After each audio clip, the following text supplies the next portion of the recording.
تو ان کو یہ ذمہ داری غالباً سونپی گئی ہے. کہنے کا مقصد یہ ہے کہ ایک راستہ نکل سکتا تھا، نہیں نکالا گیا. محسن نقوی صاحب کو نامزد کر دیا گیا اور اس پر تحریک انصاف کو سیریس ریزرویشنز تھیں اور ہیں. تحریک انصاف سمجھتی ہے کہ ان کا جو ایک رول رہا ہے رجیم چینج میں وہ آپ کے سامنے ہے. تحریک انصاف سمجھتی ہے کہ ان کا ان کے جو چینل کا جو ایک پی ٹی آئی کے بارے میں رویہ رہا ہے وہ قوم کے سامنے ہے. تو ہم نہیں چاہتے تھے کہ نئے انتخابات کو جو ان کی آئینی ذمہ داری ہے شفاف کروانا الیکشن کمیشن کی اور نگران سیٹ اپ کی، ان کو متنازع بنایا جائے. لیکن ان کے آنے سے وہ متنازع ہو گئے. ہم نے اپنے خدشات کا اظہار کیا، اور ہم نے نہیں، بہت سے لوگوں نے ٹیلی ویژن چینلز پر ان کی تعیناتی سے پہلے کہہ دیا کہ فلاں صاحب کا فیصلہ ہو چکا ہے. ابھی کسی کے وہم و گمان میں نہیں تھا کہ فیصلہ کیا ہوگا.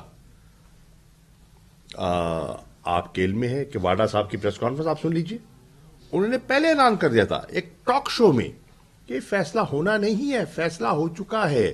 ابھی پارلیمانی کمیٹی کا فیصلہ ہونا تھا، ابھی اس پر کوئی اتفاق رائے ہو بھی سکتا تھا، نہیں ہوا لیکن ہو بھی سکتا تھا. لیکن وہ پہلے ہی اعلان کر چکے کہ یہ ہوں گے، اور پھر وہ ہو گیا. ہم کہہ رہے تھے کہ ان کے آنے سے ماحول کشیدہ ہوگا، اور آپ نے دیکھا کہ آنے کے 24 گھنٹے کے اندر آپ ذرا تعیناتیوں کو دیکھ لیں. کن کو تعینات کیا گیا؟ سی سی پی یو لاہور کس کو لگایا گیا؟ وہی شخصیت جنہوں نے 25 مئی کو وہاں جو کچھ کیا وہ آپ کے سامنے ہے. جس طرح انہوں نے تشدد کیا، جس طرح انہوں نے لوگوں کو گرفتار کیا، وہ آپ کے سامنے ہے. اور اس طرح اب جو نئی تعیناتیاں ہوں گی، لگ رہا ہے اس سے حالات مزید بگاڑنے کا یا اپنے من پسند نتائج حاصل کرنے کا ارادہ دکھائی دے رہا ہے. اس سے پورا پولیٹیکل پروسیس متنازع ہوگا. اب ایز اے پولیٹیکل پارٹی یہ ہمارا حق ہے اور یہ ہمارا رائٹ ہے کہ اگر ہمیں تحفظات ہیں اس کا اظہار کریں. ہم نے اس کا اظہار کیا ہے، اس پر توجہ دینی چاہیے تھی. آپ نے اس تعیناتی سے آنے والے انتخابات کے لیے ایک ایسا بیج بو دیا ہے جس سے اس انتخابات ابھی ہوئے نہیں ہیں، ان کی شفافیت پر پہلے ہی سوالیہ نشان کھڑا ہو گیا. افسوس سے میں کہنا پڑ رہا ہے کہ جو ملک کے حالات ہیں وہ تقاضا ان کا اور ہے. آپ دیکھیں پورا ملک تاریکی میں ڈوب گیا گھنٹوں، اور اس کا جو معیشت کا نقصان ہوا وہ بھی آپ کے سامنے ہے. اور خدا نہ خواستہ اس اندھیرے کی آڑ میں کوئی ایسی کارروائی ہو جاتی جو ملک کے لیے نقصان دہ ہوتی، اس کو آپ رد نہیں کر سکتے. آپ دیکھ رہے ہیں کہ ملک ایک معاشی بحران سے دوچار ہے. آپ دیکھ رہے ہیں کہ آئی ایم ایف کے ساتھ ابھی بھی کوئی انڈرسٹینڈنگ مکمل طے نہیں ہو پائی. وزیر اعظم نے کہا ہے کہ ہم ان کی سب شرائط ماننے کے لیے تیار ہیں. تو پھر مفتاح اسماعیل صاحب کو ہٹا کر اور ڈار صاحب کو کیوں لایا گیا؟ اور ڈار صاحب نے مفتاح اسماعیل صاحب پر جو تنقید کی اس کا کیا جواز تھا؟ اگر وہی پروگرام جس کو مفتاح صاحب نے نیگوشیٹ کیا تھا اسی پر عمل درآمد کرنا ہے تو اس چینج کی ضرورت محسوس کیوں کی گئی؟ دیکھیے یہ سب سوال ہیں جو لوگوں کے ذہنوں میں اٹھ رہے ہیں. آج کیفیت کیا ہے کہ آٹے کے لیے لائنیں لگی ہوئی ہیں ہر شہر میں. آج کیفیت یہ ہے کہ صنعتیں بند ہو رہی ہیں, بے روزگاری میں اضافہ ہو رہا ہے. آج کیفیت یہ ہے کہ افراط زر جس حد تک پہنچ چکا ہے وہ ماضی قریب میں آپ نے نہیں دیکھا. پچھلی 5 دہائیوں میں اس حد کو اس نے نہیں چھوا جو آج چھو رہا ہے. اور اس IMF پروگرام کے ساتھ اگر انڈرسٹینڈنگ ہو جاتی ہے, مہنگائی کا ایک نیا طوفان برپا ہونے والا ہے. آج کیفیت یہ ہے کہ نئی گندم کی فصل کے لیے کھاد دستیاب نہیں ہے. آج کیفیت یہ ہے کہ چولہوں کے لیے گیس دستیاب نہیں ہے اور بلوں میں اضافے کی بات کی جا رہی ہے.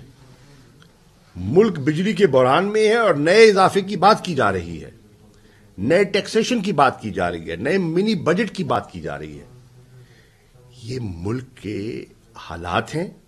اور حکومت کی ترجیحات, پرچے, پکڑ دھکڑ, گرفتاریاں. حکومت کی ترجیحات عمران خان کو اور اس کی جماعت کو نیچا دکھانا.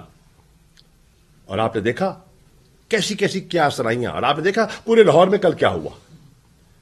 پورے لاہور میں ایک افواہ پھیلی. اب اس کے بعد جو ایک ری ایکشن سامنے آیا وہ بھی آپ کے سامنے ہے. پوری قوم نے دیکھا کہ JIT کی فائنڈنگز کو کس طرح مسترد کیا گیا اور ایک نئی JIT تشکیل دی گئی. آپ نے دیکھا کہ کس طرح وزیر آباد کے حملے کے بعد FIR تک درج نہیں ہوئی. ان حالات میں اب ہم دیکھ رہے ہیں, آپ کے سامنے ہے آج فواد کے ساتھ کیا ہوا, کل کسی اور کے ساتھ ہو سکتا ہے. یہ تو لگتا ہے کسی ایجنڈے کے تحت آگے بڑھ رہے ہیں اور وہ ایجنڈا وہ بزور بازو پورا کر سکتے ہیں. پاکستان کی تاریخ اس سے بھری ہوئی ہے اور اس کے نقصانات جو ہیں اس سے قوم بے خبر نہیں ہے. آپ مقدمے بھی کر سکتے ہیں, آپ جھوٹے مقدمے بھی بنا سکتے ہیں, آپ گرفتاریاں بھی کر سکتے ہیں, سب کچھ ہو سکتا ہے. ملک کا اس کو کیا فائدہ ہوگا؟ جو سیاسی استحکام آج پاکستان کو درکار ہے, جس سے کہ معاشی استحکام جڑا ہوا ہے, وہ کیسے حاصل ہوگا؟ یہ ہے لمحہ فکریہ. تحریک انصاف نے آپ نے دیکھا کہ ساری اپنی جدوجہد جو ہے وہ آئین اور قانون کے دائرے کے اندر کی. عمران خان کے 55 سے 60 جلسے ہوئے, کہیں نقص عمل پیدا نہیں کیا گیا, کہیں توڑ پھوڑ نہیں ہوئی. نون لیگ کے حکومت میں انتخابات ہوئے, پوری انتظامیہ کو ہمارے خلاف جھونکا گیا. عوام نے بلے پہ مہر لگا کر تحریک انصاف کو کامیابی دی بیشتر سیٹوں پر. جتنے ضمنی انتخابات ہوئے 75% سیٹیں تحریک انصاف کو ملی. وزیر آباد میں جو کچھ ہوا آپ کے سامنے ہے. اس سے حکومت وقت چاہتی کیا ہے؟ آئین بڑا واضح ہے. اسمبلیاں تحلیل کی گئیں تو آئین کے تقاضوں کے مطابق کی گئیں. کیا آئین چیف منسٹر کو یہ اختیار نہیں دیتا کہ وہ ایڈوائز کر سکے گورنر کو اسمبلی کی تحلیل کے لیے؟ اور انہوں نے کیا. کیا خیبر پختونخوا میں ایسا نہیں ہوا؟ کیا پنجاب میں جب ہم نے یہ کرنے کی کوشش کی تو پہلے عدم اعتماد کی تحریک جمع کرائی, پھر اعتماد کی ریزولوشن پیش کی گئی, اس یقین سے کہ تحریک انصاف 186 ممبرز پیدا نہیں کر سکے گی, شو نہیں کر سکے گی, اور پرویز الہی صاحب اعتماد کا ووٹ حاصل نہیں کر پائیں گے, اور اس کے لیے منصوبہ بندی کی گئی آپ کے سامنے ہے. لیکن اس کے باوجود ہو گئی, 186 ووٹ مل گئے, اعتماد کا ووٹ مل گیا. تو وہ منصوبہ جو ہے وہ پایہ تکمیل تک نہ پہنچ سکا. اور پھر اسلامی تحلیل کی، کیا ہمیں آئینی اختیار نہیں تھا؟ استعفوں کا معاملہ آپ کے سامنے چل رہا ہے. ہم نے قومی اسمبلی سے استعفے دیے، کہا گیا کہ یہ قبول نہیں کیے جا سکتے، فردن فردن میں تصدیق کروں گا.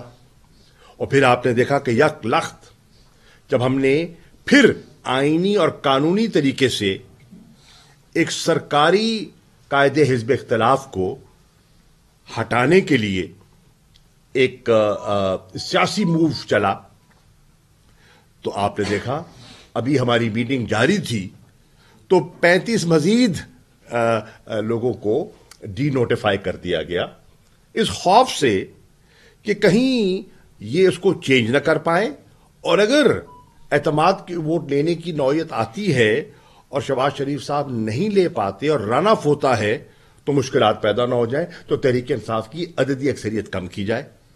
یہ آپ کے سامنے ہے. پھر آپ نے دیکھا کہ جب ہمارے ممبرز گئے، اسپیکر دستیاب نہیں تھے، میں خود وہاں ان کے چیمبر میں گیا، غائب تھے، ڈپٹی اسپیکر نہیں تھے، پورا سٹاف نہیں تھا. ہم نے کوئی غول غپاڑا کیا؟ نہیں کیا. ہم نے قانون کو ہاتھ میں لیا؟ نہیں لیا. پرامن طریقے سے گئے اور میڈیا سے بات کی، اپنا نقطہ نظر پیش کیا. اور پھر جو بقیہ ہمارے ممبرز رہ گئے تھے 43-45 کے قریب، ان کی بھی نمبرز اتنے تھے کہ قاعدے حزب اختلاف کو چینج کیا جا سکتا تھا. جب ان کے علم میں آیا کہ یہ پھر آ گئے ہیں اور پھر اپنا مقصد حاصل کرنا چاہتے ہیں، تو پھر ان کو بھی ڈی نوٹیفائی کر دیا گیا. یہ قوم کے سامنے ایک جو کھیل کھیلا جا رہا ہے، یہ پاکستان کے مفاد میں نہیں ہے.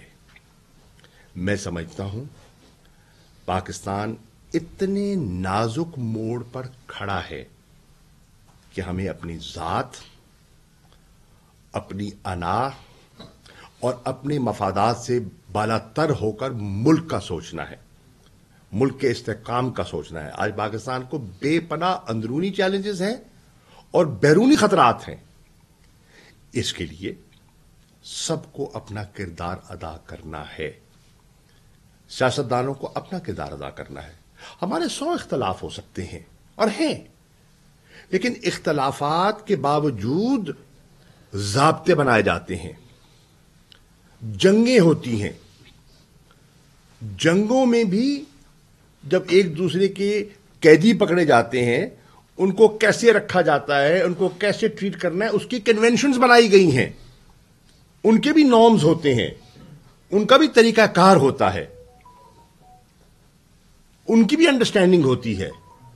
لیکن یہاں لگ رہا ہے کہ سب حدوں کو پھلانگنے کا فیصلہ کر لیا گیا ہے، صرف اس خوف سے کہ تحریک انصاف کہیں پھر غالب نہ آ جائے، اس خوف سے کہ عوام کی پذیرائی حاصل کرنے میں عمران خان کامیاب ہو گئے ہیں، ان کی مقبولیت کے خوف سے، تحریک انصاف کی مقبولیت کے خوف سے آپ پورے ملک کو داؤ پہ لگانا چاہتے ہیں. یہ کہاں کی دانست ہے؟ یہ کیسی سیاست ہے؟ اس لیے ضرورت اس امر کی ہے کہ سیاستدانوں کو، چاہے وہ کسی جماعت میں ہیں، انہیں سنجیدگی سے بیٹھ کر ریفلیکٹ کرنا ہوگا. پاکستان کے چیلنجز کو سامنے رکھتے ہوئے انہیں ریفلیکٹ کرنا ہوگا، ہم کیا کر رہے ہیں. کیا ہم ماضی کی غلطیاں دہرا رہے ہیں یا نیا راستہ تلاش کرنے کے لیے جستجو کر رہے ہیں؟ وکلاء کو اپنا کردار ادا کرنا ہوگا، میڈیا کو اپنا رول پلے کرنا ہوگا، یقیناً کرنا ہوگا. جتنے سٹیک ہولڈرز ہیں، سول سوسائٹی کو اپنا رول پلے کرنا ہوگا. ہیومن رائٹس آرگنائزیشنز کو خاموش نہیں رہنا ہوگا. جب تک ایسا نہیں ہوتا، مجھے یہ خدشہ ہے پاکستان بڑے مشکل حالات میں دھستا چلا جا رہا ہے، بہت مشکل حالات سے دوچار ہو رہا ہے. کیفیت یہ ہے، ملک میں مایوسی ہے. آج کیفیت یہ ہے، جو پڑھا لکھا طبقہ ہے، جو سکلڈ طبقہ ہے، وہ ملک سے باہر روزگار کی تلاش میں ہاتھ پاؤں مار رہا ہے. آپ دیکھ رہے ہیں ان 8-9 مہینوں میں کتنے لاکھ لوگ باہر ملک سے منتقل ہوئے کیونکہ انہیں اپنا مستقبل یہاں دکھائی نہیں دے رہا. آپ دیکھ رہے ہیں کہ صنعت کار کیا کہہ رہا ہے کہ ہم باہر انویسٹمنٹ کریں گے اور پاکستان میں انویسٹمنٹ کرنے سے وہ کترا رہے ہیں, گھبرا رہے ہیں. آپ دیکھ رہے ہیں کہ کس طرح اکانومی پر جو ایک بے یقینی کی صورتحال ہے, ڈالرائزیشن ہو رہی ہے. جس کے پاس وسائل ہیں وہ ڈالرز لے رہا ہے. اس سے پورا ایک آپ کا جو ملک کا جو مستقبل ہے وہ داؤ پر لگ رہا ہے. چنانچہ میں حکومت وقت سے کہہ رہا ہوں, پی ڈی ایم کی گورنمنٹ سے کہہ رہا ہوں, یہ راستہ چھوڑ دیجئے. یہ جو راستہ جس کو آپ فالو کر رہے ہیں یہ نقصان کا راستہ ہے, یہ نقصان کا راستہ ہے. ماضی کی تاریخ کا مطالعہ کیجئے. بلوچستان کی کیفیت کو دیکھیں آج کیا ہے, سندھ کے حالات کو دیکھیں, کتنے بے یار و مددگار وہاں لوگ بیٹھے ہیں جن کو پانی نے ڈبویا, سیلاب نے اور بارشوں نے یہاں تباہی مچائی. خیبر پختونخوا کو دیکھیں جہاں ایک دفعہ پھر خدشات جو ہیں وہ دہشت گردی سر اٹھا رہی ہے. پنجاب کے حالات کو دیکھیں. اس لیے ضرورت اس امر کی ہے کہ ہم اپنے رویے پر نظر ثانی کریں. یہ راستہ جس راستے پہ یہ حکومت چل نکلی ہے یہ تباہی کا راستہ ہے, یہ تباہی کا راستہ ہے. ہم نے آئین اور قانون کے اندر رہتے ہوئے اپنی جدوجہد کو جاری رکھا ہے اور رکھیں گے. یقیناً پارٹی کے چیئرمین اس پر اپنی ہدایات جاری کریں گے اور پارٹی اس پر عمل کرے گی. میٹنگز ہوں گی, مشاورت کی جائے گی, کیونکہ ہم دیکھ رہے ہیں کہ اس حکومت کا الیکشن کرانے کا ارادہ ہمیں دکھائی نہیں دیتا. یہ کوئی نہ کوئی راستہ تلاش کریں گے. یہ اس انٹرم سیٹ اپ کو طول دینے کا, اور آپ نے دیکھا کہ کل ایک اشارہ آ بھی گیا کہ جی ابھی تو مردم شماری ہونی ہے, 1 فروری سے اس کا آغاز ہوگا, 31 مارچ تک مکمل ہوگی, اس کے بعد پھر ڈیلیمیٹیشن کا سلسلہ آ جائے گا. آئین میں ایسی کوئی گنجائش نہیں ہے. کیا پاکستان میں انتخابات نہیں ہوئے جب مردم شماری ڈیو تھی اور اس کے باوجود انتخابات نہیں ہوئے؟ کیا پریسیڈنٹس موجود نہیں ہیں؟ یہ بہانے ہیں, یہ اپنے اقتدار کو طول دینے کے بہانے ہیں, یہ اپنے ایجنڈے کو منطقی انجام تک پہنچانے کے اور فرار کے راستے تلاش کرنے کے بہانے ہیں. اس سے ملک کو نقصان ہوگا. میں دیانتداری سے کہہ رہا ہوں کہ ہمیں کسی کی ذات پر انگلی اٹھائے بغیر کسی پہ کیچڑ بھی نہیں اچھالنا چاہتا, میں بالکل نہیں اچھالنا چاہتا. لیکن بحیثیت ایک پاکستانی کے, بحیثیت ایک شخص کے جس نے تقریباً 40 سال سیاست میں گزارے ہیں اور کئی نشیب و فراز دیکھے ہیں, دریاؤں کو چڑھتے بھی دیکھا ہے, اترتے بھی دیکھا ہے, حکومتوں کو آتے بھی دیکھا ہے, جاتے بھی دیکھا ہے, اتحاد بنتے بھی دیکھے ہیں, اتحاد ٹوٹتے بھی دیکھے ہیں, بند کمروں میں فیصلے ہوتے بھی دیکھے ہیں اور عوام کو اس فیصلے کو الٹتے بھی دیکھا, الٹاتے ہوئے بھی دیکھا ہے. وقت کا تقاضا یہ ہے کہ اس طرح معاملات آگے نہیں چل سکتے, اور آج بھی وقت ہے کہ معاملات کو یہیں روکا جائے اور درست سمت طے کی جائے. پاکستان کا یہی تقاضا ہے اور ہر پاکستانی کی یہی خواہش ہے. جو تحریک انصاف کا ساتھ ذہنی طور پر منسلک نہیں ہے، وہ بھی پاکستان کو نقصان تو نہیں دیکھنا چاہتا. وہ بھی تو پریشان ہے. کیا صرف تحریک انصاف والے پریشان ہیں؟ وہ شہری جو کہ نون کے ساتھ منسلک تھا یا ہے، کیا وہ حالات سے مطمئن ہے؟ کیا وہ آج ملک کے معاشی حالات سے مطمئن ہے؟ جو پیپلز پارٹی کے ساتھ اپنے آپ کو منسلک سمجھتا ہے، کیا آج وہ حالات سے مطمئن ہے؟ ہو سکتا ہے کہ وہ اظہار نہ کر رہا ہو سکتا ہے کہ وہ خاموش ہو، لیکن جب دل پہ ہاتھ رکھ کر آپ بات کرتے ہیں تو آپ کا ضمیر جو ہے وہ آپ کو ملامت کرتا ہے. اور آج وقت ہے کہ وہ طبقہ جو درد دل رکھتا ہے اور پاکستان سے محبت رکھتا ہے وہ اب خاموش نہ رہے. اب خاموشی جو ہے وہ ملک کے لیے نقصان دہ ہوگی، اور ہو سکتا ہے بولنے کی بھی قیمت چکانی پڑے. اور کچھ لوگوں نے چکائی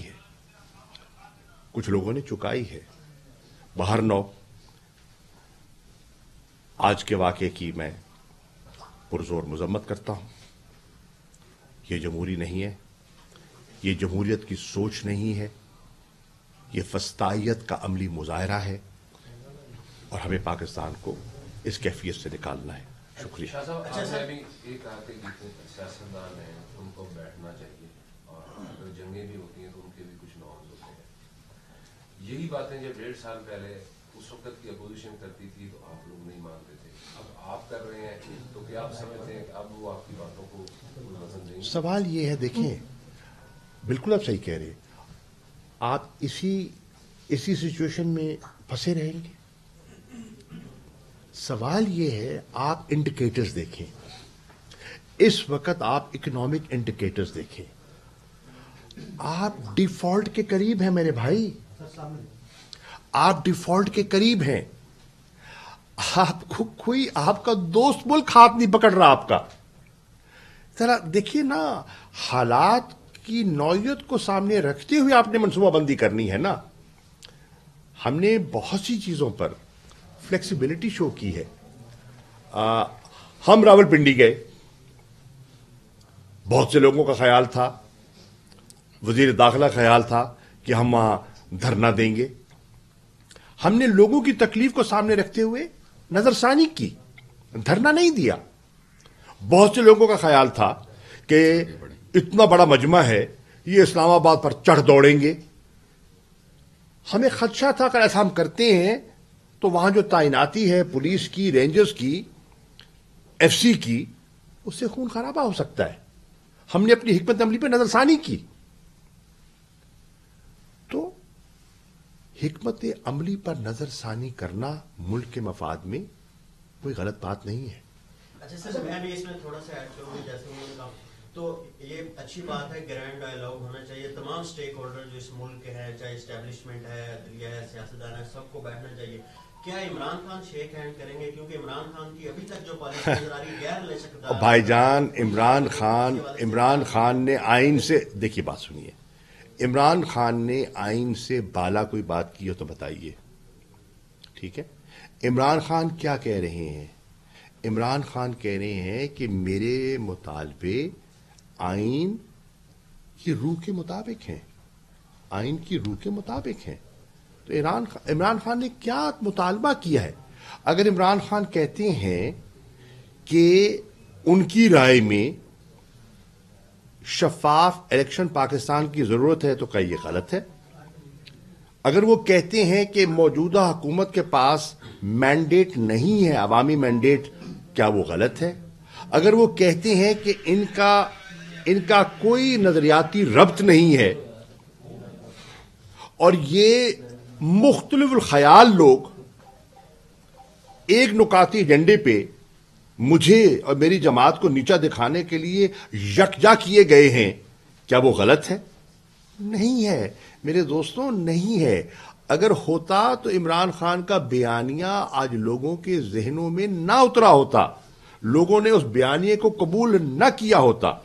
ٹھیک ہے، ہم کیا کہہ رہے ہیں؟ ہمارا ایک نقطہ نظر ہے، ایک آپ کا نقطہ نظر ہے.